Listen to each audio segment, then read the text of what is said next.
আল্লাহ, আমি আপনাকে কোথায় হারিয়ে ফেলেছি? আমি তো আপনাকে পেয়েছিলাম, তাই না? তাহলে আজ আমি কি করছি? আপনার জন্যই তো আমি দুনিয়ার মোহ ত্যাগ করতে চেয়েছিলাম। আমি তো ক্ষণস্থায়ী সুখ চাইনি। তবু আজ কেন আমার হৃদয় আপনাকে অনুভব করে না? আল্লাহ, আমি তো দুনিয়ার লোভ করিনি। আমি শুধু আপনাকেই চেয়েছি। প্রতিটি সম্পর্কে, প্রতিটি ভালোবাসার প্রাপ্তির বদলে আমি শুধু আপনাকেই চেয়েছি। আমার প্রতিটি নেক কাজ ছিল আপনাকে পাওয়ার জন্য। তাহলে সেগুলো কোথায় গেল আল্লাহ?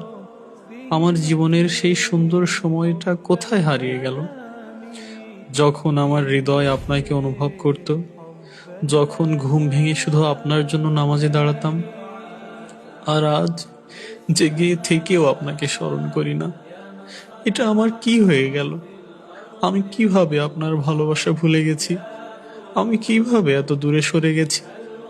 আমার হৃদয় যেন পাথর হয়ে গেছে, যে এখন আপনাকে অনুভব করতেও কষ্ট হয়।